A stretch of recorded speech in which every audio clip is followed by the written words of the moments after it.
The guy with the big white beard, I think he should get an award for the cutest shape ever. He's just one of my favorites. He's so cute.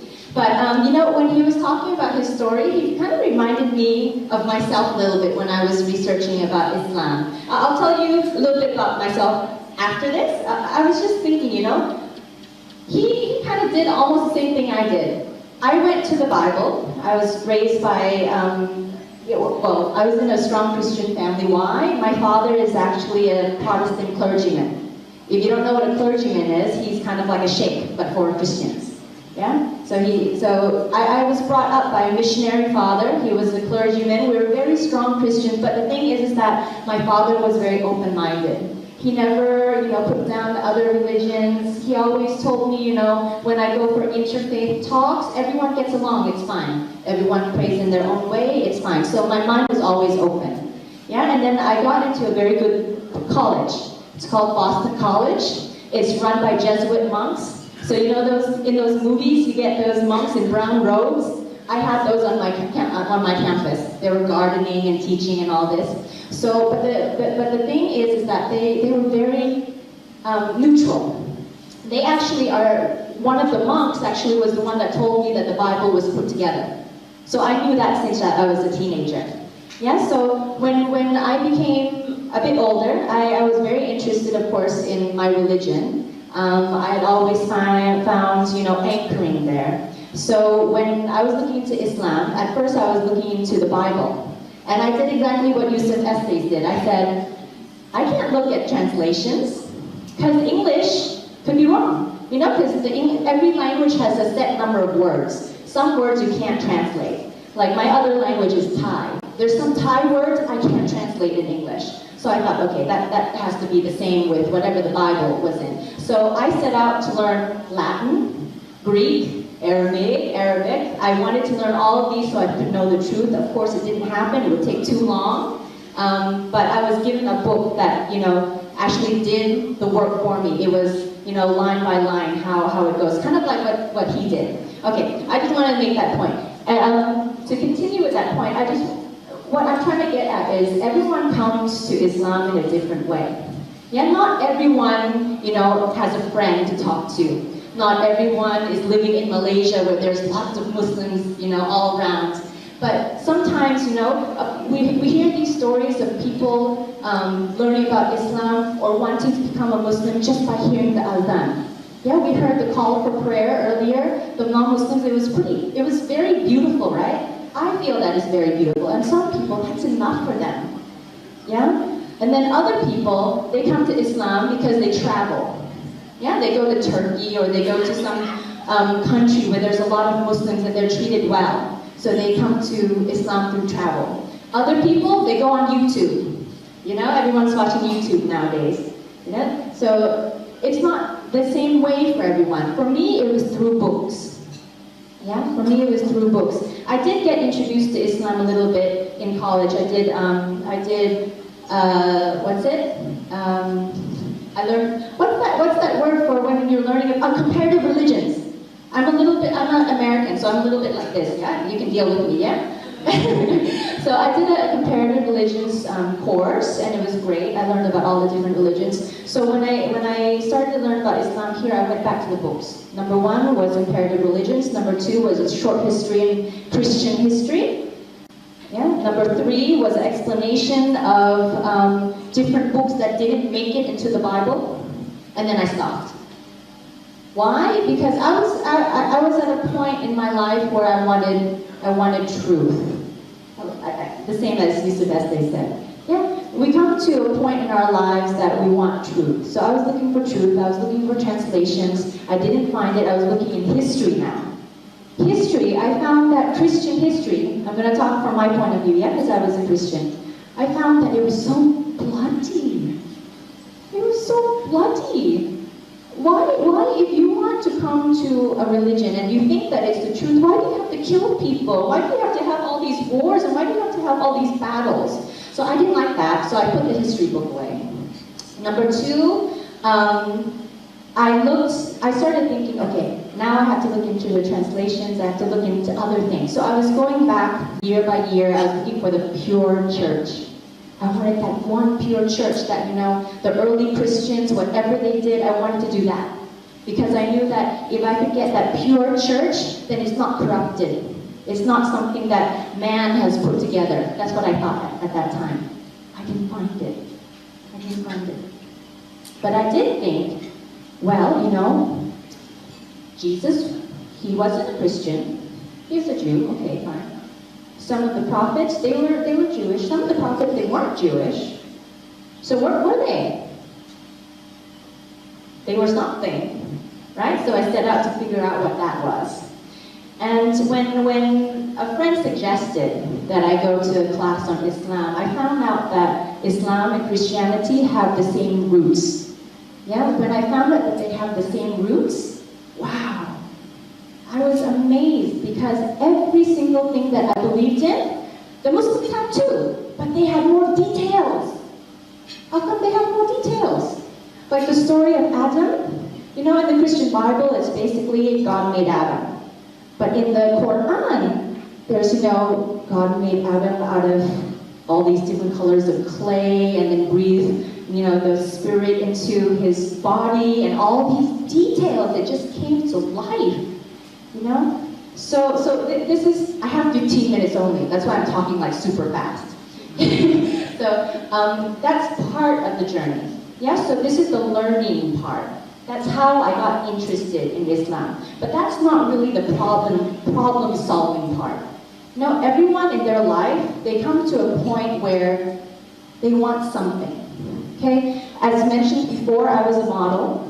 I was an actress. I was on TV for the first time when I was 12 years old.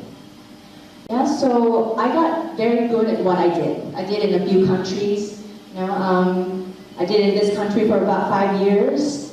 But the thing is that even though I looked very successful on the outside, and you hear this a lot, right? Hollywood star kills himself or overdoses on drugs.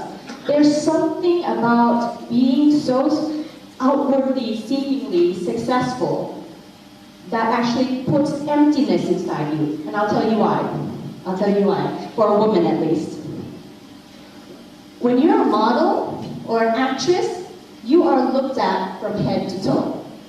My agent would call me every 2 weeks and ask me, Elisa, what's the length of your nails? Elisa, what color is your hair now? Elisa, did you cut your hair? Elisa, did you get fatter? Did you get smaller? So I outsourced my self-worth to someone else. I was only good if someone else told me I was good. Yeah, I had no self-worth, and that's where the emptiness came from, number one. I was looking for something that would fulfill me. Okay?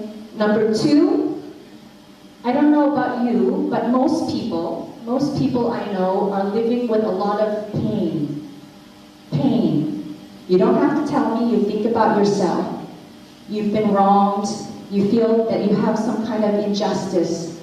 People are going around, why is my life like this? I worked so hard, I tried to be so good. Why? I had a lot of that. I don't know if you have that, but I had a lot of that. Why, if I've studied so hard, I was a straight A student, my friend was just saying I was an overachiever, I really was. But why was my private life so disappointing? And why was it that when I tried to be so good, so many people take advantage of me? Where is my justice? Where is my justice? Where can I get rid of this pain? Who can I look to? Because whenever I look to a person, they add to my pain. They don't take away that pain. So now there's emptiness. There's pain. I needed a way to get rid of that. And how did I usually do that? I turned to Christianity. But now it was out. Yeah, remember, I had read too much and now it was out. So now where do I turn? My option at that time was to look into Islam. And I mean, subhanAllah basically means wow. Wow. What I found was exactly what I needed. I found a place where I could take away and I could understand my pain and I could feel my emptiness.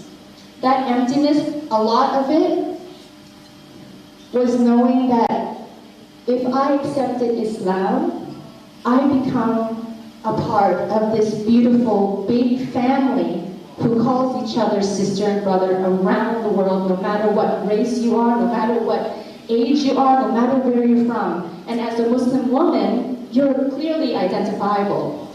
Yeah, you're clearly identifiable. No one will mistake you for a non-Muslim.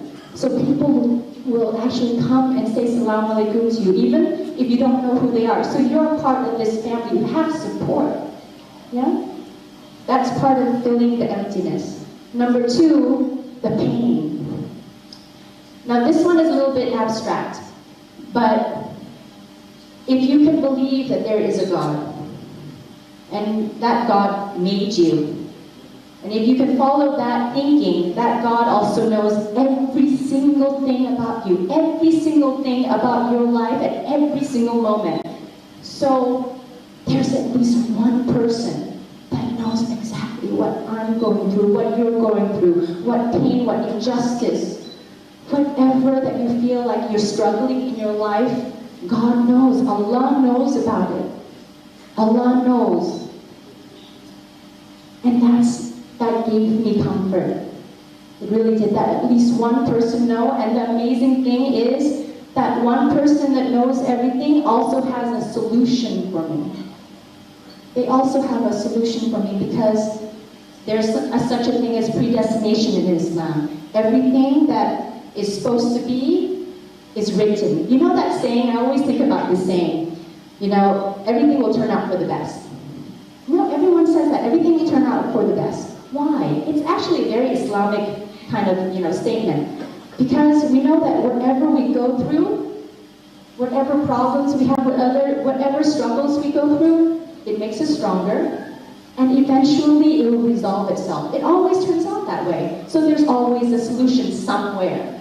But sometimes it's that getting to the solution that hurts so much. You know? But I know that Allah is there. When I go through pain, it's because it's making me stronger and wiser, even if I don't see it now. Yeah? So that took care of emptiness, that took care of pain, and that was huge for me when I was looking for something. You know, everyone is looking for something different, but if you are looking for something that is going to fill your heart and give you a way to think about all the struggle that you're going through, please look into Islam. Please look into Islam.